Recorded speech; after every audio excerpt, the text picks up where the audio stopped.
नमस्कार।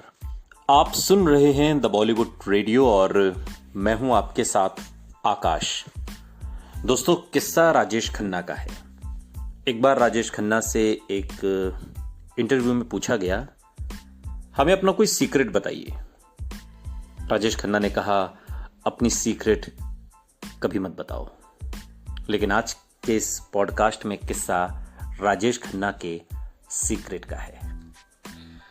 29 दिसंबर साल 1942 के दिन अविभाजित भारत के लाहौर में नंदलाल खन्ना और चांदरानी खन्ना के घर एक बच्चे का जन्म हुआ।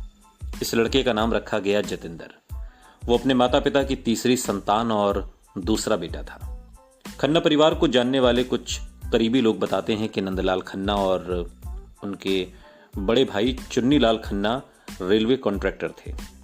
इनका काम तो मुख्य रूप से लाहौर में होता था, लेकिन बंबई आना जाना लगा रहता था। जब खबर आई कि स्वाधीनता आंदोलन ने जोर पकड़ लिया है और आज़ादी के बाद हिंदुस्तान का बंटवारा तय है, तो खन्ना परिवार अपना कामकाज समेट कर लाहौर से अमृतसर की गली तिवरिया आ गया। पूरा परिवार। गली तिवरिया में राजेश खन्ना के पुश्तैनी मकान के सामने रहने वाले स्वर्गीय दुनीचंद खन्ना बताते हैं कि राजेश खन्ना का परिवार लाहौर से यहाँ आया था। यहाँ कुछ समय रहने के बाद ये परिवार बंबई चला गया। बाद में उन्होंने ये मकान एक मंदिर की कमेटी को सौंप दिया। यहाँ पर अभी भी एक मंदिर है।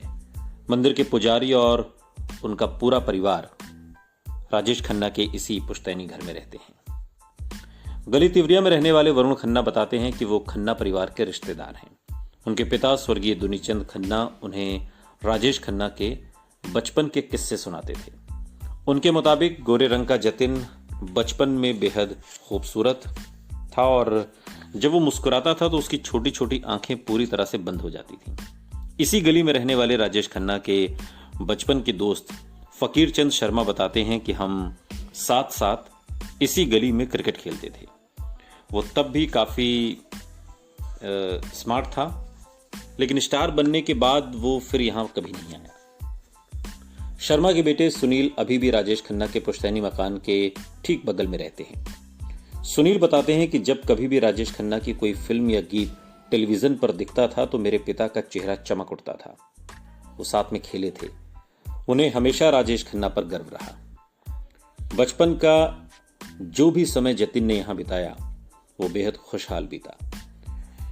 राजेश खन्ना के आखिरी दिनों में तकरीबन एक दशक से ज्यादा समय तक उनके साथ रहे भूपेश रसीन बताते हैं कि देश के बंटवारे के बाद उनके पिता के बड़े भाई चुन्नीलाल खन्ना ने अपना काम बंबई में जमा लिया और वहीं बस गए। चुन्नीलाल और उनकी पत्नी लीलावती खन्ना की कोई संतान नहीं थी, जबकि नंदलाल और चांदरानी के 6 बच्चे थे। सबसे बड़ा भाई नरिंदर खन्ना, उनके बाद बहन चंचल खन्ना और तीसरे नंबर पर जतिन, और फिर 3 बहनें विजय, कमलेश और सबसे छोटी मंजू खन्ना। खन्ना परिवार में आपस में जो भी तय हुआ हो, लेकिन नंदलाल और चांदरानी के छोटे बेटे जतिन को नंदलाल के बड़े भाई चुन्नीलाल और लीलावती खन्ना ने गोद ले लिया। जतिन की जिंदगी में हुए इस अहम बदलाव की सही वजह कभी सामने नहीं आ पाई। उस दौर के पारंपरिक पंजाबी समाज में ऐसी घटनाएं होती थीं। अगर एक भाई की संतान नहीं है तो वो अपने बड़े भाई, बहन या किसी रिश्तेदार की संतान को गोद ले लेता था। आमतौर पर पंजाबी परिवारों में बड़े भाई को अक्सर परिवार के मुखिया का दर्जा दिया जाता है और घर के सभी बच्चों के लिए वो पिता समान होता है। वजह जो भी हो, अपने नए माता पिता के साथ एक नई जिंदगी शुरू करने जतिन बंबई आ गया। लेकिन इस घटना ने उसके अंतर्मन पर क्या असर डाला, जिसका उस पर हमेशा असर रहा, और उसे कितनी तकलीफ हुई इसका अंदाजा शायद किसी को नहीं हुआ। क्या ऐसा हो सकता था कि शुरुआत में उसे समझ ही ना आया हो कि उसके माता पिता अचानक कहाँ गायब हो गए? वो भाई बहन जिनके साथ वो खेला करता था, वो अब नजर क्यों नहीं आते? और काफी वक्त तक वो इन सवालों में उलझा रहा होगा, लेकिन धीरे धीरे उसके जहन में बंबई से अमृतसर के बीच की दूरी बढ़ती गई। ये दूरी इतनी बढ़ी कि फिर शायद यादों का सफर भी मुश्किल हो गया। लाहौर, अमृतसर और बंबई में जो घटनाएं घटी वो सब खन्ना परिवार के अतीत की तिजोरी में बंद है। राजेश खन्ना ने इस बारे में कभी खुलकर कुछ नहीं कहा, न ही उनके परिवार का कोई सदस्य इस बारे में बात करना चाहता था। मैंने उनके परिवार के कुछ करीबी लोगों से इस बारे में बात करने की कोशिश की, मगर उन्होंने निजी मामला बताते हुए इन घटनाओं पर रोशनी डालने से साफ इनकार कर दिया।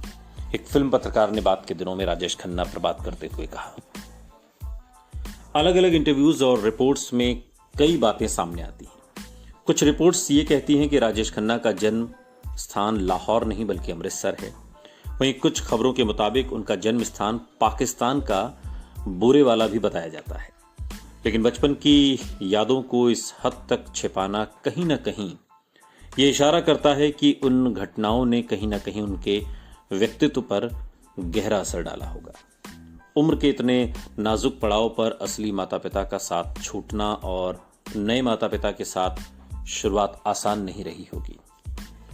नई दिल्ली के institute of human behaviour and allied sciences के एक वरिष्ठ मनोचिकित्सक की राय में ऐसी घटनाएं अक्सर बच्चे के मन में अजीब उलझन पैदा कर सकती हैं। ऐसा हो सकता है कि कई बार बच्चा यही सोचकर बड़ा हो कि अगर वो अपने असली माता पिता के साथ होता तो उसकी जिंदगी कैसी होती। ये भी संभव है कि वो अपने माता पिता को इस बात का जिम्मेदार भी ठहराता हो कि उन्होंने उसे त्याग दिया।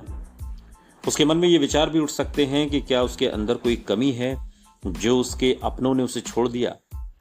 ये सिलसिला अक्सर पूरी जिंदगी चलता रहता है और इन सवालों का उसके व्यक्तित्व पर गहरा असर पड़ सकता है। क्या ऐसा हो सकता है कि जतिन भी इन्हीं जज्बात से गुजरता रहा?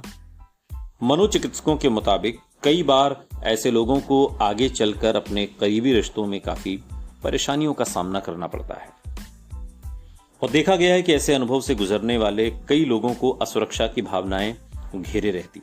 वो डरते हैं कि कहीं उनकी पसंदीदा चीज या इंसान उनसे छिन न जाए और इसलिए वो बहुत ज्यादा पॉजिटिव भी हो जाते हैं।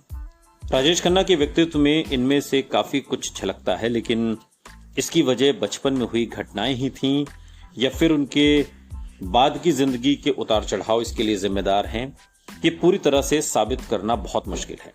फिर भी इन पहलुओं को समझने के लिए हमें उनकी जिंदगी के पन्ने पलटने होंगे। और अहम बात यह है कि राजेश खन्ना ने खुद किसी भी इंटरव्यू में कभी अपने असली परिवार का जिक्र तक नहीं किया। वरिष्ठ फिल्म पत्रकार भावना सोमाया को दिए अपने एक पुराने interview A cause of an era में राजेश खन्ना ने बताया कि वो अपने माता पिता की शादी के 18 साल बाद पैदा हुए थे। उनके माता पिता की 3 बेटियां थीं और वो एक बेटा चाहते थे। उनके जन्म से पहले उनकी माँ ने एक हवन भी किया था और यही वजह थी कि उनकी माँ ने उन्हें सभी भाई बहनों से ज्यादा प्यार किया। बचपन की कहानी बयां करती राजेश खन्ना की ये बातें बहुत दिलचस्प, लेकिन राजेश खन्ना की जिंदगी के आखिरी 20 साल में उनके बेहद करीब रहे भूपेश रसीन इन बातों से इत्तेफाक नहीं रखते। मेरे सामने ही भूपेश ने राजेश खन्ना की सगी बहन चंचल खन्ना से इस बारे में बात की। चंचल ने जो बताया वो राजेश खन्ना के बयान से बिल्कुल अलग था। चंचल के मुताबिक वो 6 भाई बहन थे, 2 भाई और 4 बहनें, जिसमें राजेश खन्ना तीसरी संतान थे। उनके माता पिता की पहली संतान भी एक लड़का नरेंद्र खन्ना ही थे। उन्होंने ये भी बताया कि राजेश खन्ना को गोद लेने वाले चुन्नीलाल और लीलावती खन्ना की कोई संतान नहीं थी। साफ जाहिर है कि वो अपने जन्म और भाई बहनों की जो कहानी राजेश खन्ना ने अपने इंटरव्यू में बताई वो उनकी सगी बहन की बताई गई बातों से कतई मेल नहीं खाती। एक इंटरव्यू में राजेश खन्ना की इन बातों को लिखने वाले पत्रकार ने बात के दिनों में इसका खुलासा करते हुए कहा, तो क्या इसकी वजह यह थी कि वो अपनी सुपरस्टार वाली छवि को ध्यान में रखकर अपने बचपन की एक ड्रामाई कहानी सामने रखना चाहते थे, या फिर वजह यह थी कि बचपन की उस घटना को वो अब भी पूरी तरह नकारना चाहते थे? अपने बचपन की जो भी कहानी राजेश खन्ना सुनाते रहे उसमें कभी भी ये साफ नहीं हुआ कि वो अपने कौन से माता पिता का जिक्र कर रहे हैं।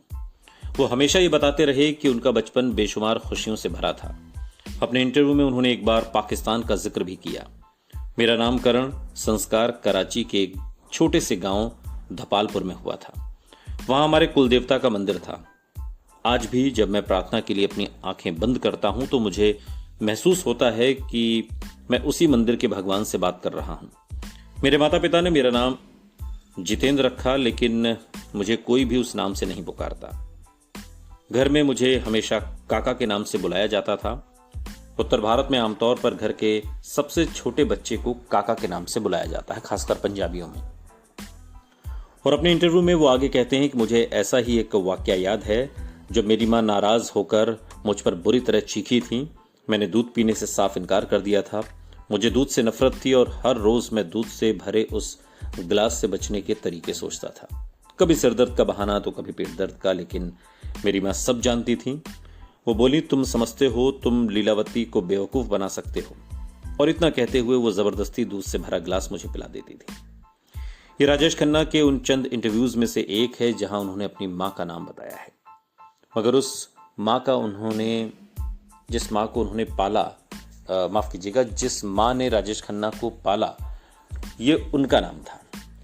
जहां तक उनके असली माता पिता का सवाल है, ना तो राजेश खन्ना ने अपने किसी इंटरव्यू में कभी उनका जिक्र किया और ना ही कोई ऐसी बात कही जिससे उनके अस्तित्व का कोई इशारा मिले। क्या वो अपने अतीत को पूरी तरह साफ कर देना चाहते थे? क्या वाकई जतिन अपने असली माता पिता की यादों को पूरी तरह नकारना चाहते थे? क्या उन्हें इतनी चोट पहुंची थी कि वो सोच बैठे थे कि उनके माता पिता को उनकी नई जिंदगी का हिस्सा बनने का कोई हक नहीं है? हो सकता है कि ये सवाल शायद उन्हें सालों तक परेशान करता रहा कि उनके माता पिता ने उन्हें स्वीकार क्यों नहीं किया। एक दौर में राजेश खन्ना के करीबी रहे सलीम खान बताते हैं कि अगर आप कहें कि राजेश खन्ना को एक लफ्ज में बयां करूं तो वो लफ्ज होगा अनप्रेडिक्टेबल। वो अनप्रेडिक्टेबल और बेइंतहा पॉजिटिव इंसान थे।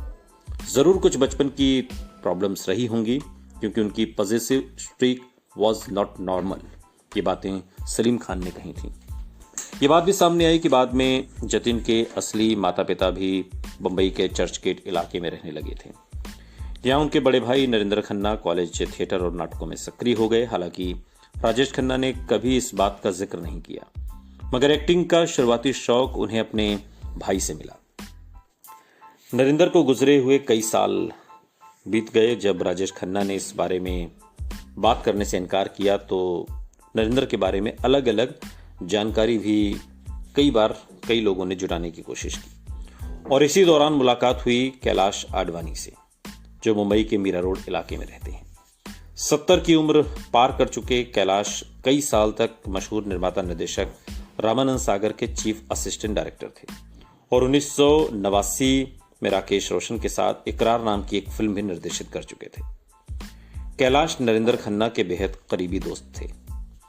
कैलाश बताते हैं कि खन्ना भाइयों नरेंद्र और राजेश के बारे में, उन्होंने नरेंद्र के साथ कई नाटकों में अभिनय किया।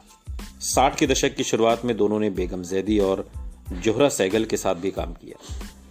कैलाश ने उन दिनों की तस्वीरों की एक एल्बम संजो कर रखी और इस एल्बम में नरेंद्र खन्ना की कई तस्वीरें हैं जो उन्होंने इस इंटरव्यू के दौरान बांटी भी। और पुराने दिनों को याद करते हुए नरेंद्र बताते हैं कि राजेश खन्ना अक्सर नरेंद्र से मिलते थे और मेरे सामने भी कई बार दोनों की मुलाकात हुई। लेकिन अजीब बात यह थी कि राजेश खन्ना हमेशा नरेंद्र को अपना कजिन बताते थे।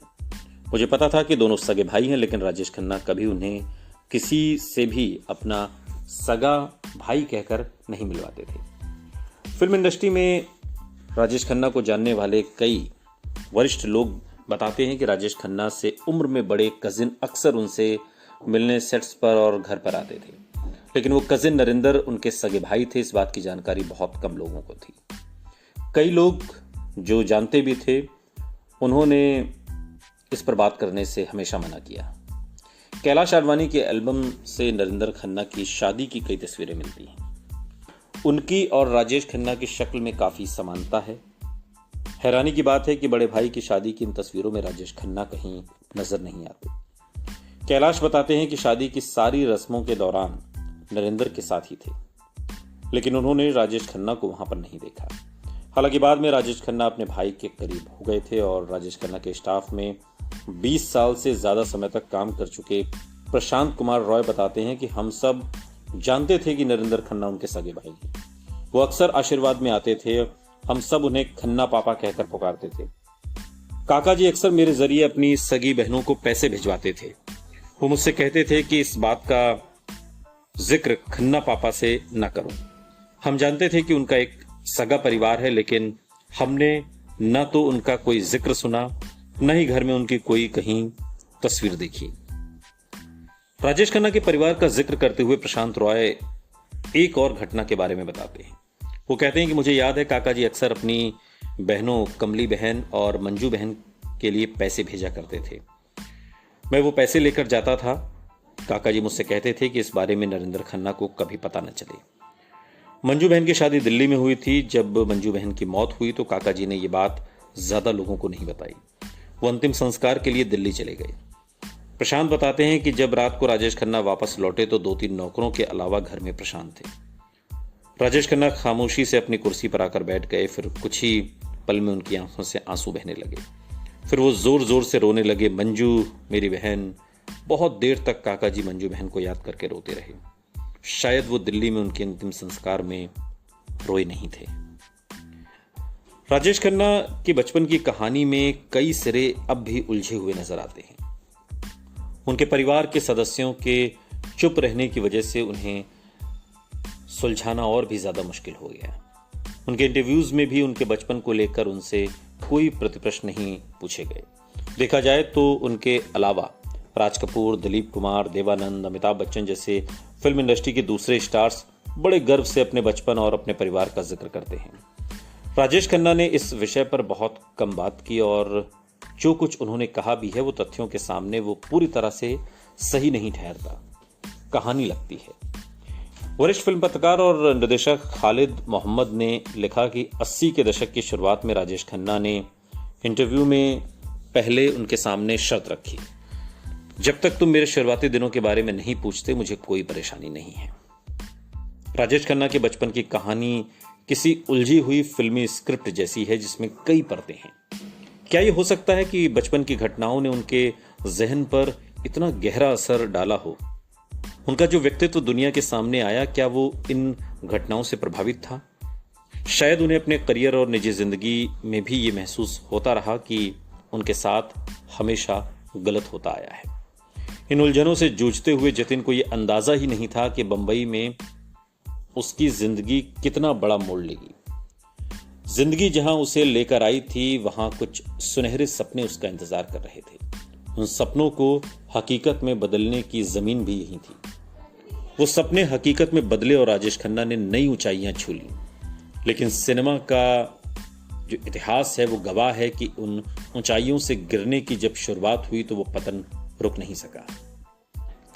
दिनेश रहेजा, राजेश खन्ना करीबी, बताते हैं कि मुझे लगता है कि राजेश खन्ना बहुत अच्छे थे जब तक जिंदगी उनके साथ अच्छा सलूक कर रही थी। जब जिंदगी में कड़वाहट आई तो उनका बर्ताव भी बदल गया। क्या ऐसा हो सकता है कि ये कड़वाहट उनके अंदर पहले से छुपी हो और नाकामी के दौरान और मुखर होकर उभर आई हो? क्या ये कहानी पुराने जज्बातों की उथल पुथल की भी थी जो किसी न किसी रूप से बाहर आते रहे? वो जज्बात जिनसे वो शायद कभी पीछा नहीं छुड़ा सके। उनके करीबी रही 2 महिलाओं अंजू महेंद्रू और डिंपल कपाड़िया ने अपने अपने इंटरव्यूज में ये इशारा किया कि राजेश खन्ना बेहद असुरक्षित महसूस करने वाले शख्स थे। भावना सोमाया ने राजेश खन्ना के व्यक्तित्व के इस पहलू के बारे में लिखा कि शायद उनके व्यक्तित्व में ही कुछ ऐसा है जो उनकी जिंदगी में आई महिलाओं को असुरक्षित बना देता है। शायद उनकी असुरक्षा में राजेश खन्ना अपनी सुरक्षा ढूंढते हैं। अंजू और डिंपल ने इस बात का जिक्र किया है कि राजेश खन्ना हर वक्त उनकी पूरी तवज्जो चाहते थे। बात सिर्फ उनकी जिंदगी में आई महिलाओं की ही नहीं थी। अपने करीबी दोस्तों, साथ काम करने वालों, यहां तक कि फैंस से भी कंप्लीट लॉयल्टी चाहते थे राजेश खन्ना। क्या आगे चलकर इन्हीं जज्बात, पॉजिटिवनेस और असुरक्षा की वजह से लोग उनसे दूर होने लगे? वो अकेलेपन के शिकार हो गए? क्या उनके अंदर हमेशा जतिन खन्ना नाम का वो बच्चा छिपा रहा? इन सब सवालों के जवाब शायद अब कभी सामने नहीं आ पाएंगे। अपनी जिंदगी के आखिरी दिनों में राजेश खन्ना ने शायद खुद से सुलह कर ली थी। अपने परिवार और जिंदगी के अहम लोग भी उनके पास लौट आए थे, लेकिन शायद जिंदगी के आखिरी दिनों तक राजेश खन्ना को अपने कम बैक की ख्वाहिश रही, चाहत रही कि उनके फैंस भी वापस लौट आएं। वो फैंस जिन्होंने उन्हें सबसे अमूल्य दीवानगी की हद और बिना शर्त प्यार दिया था।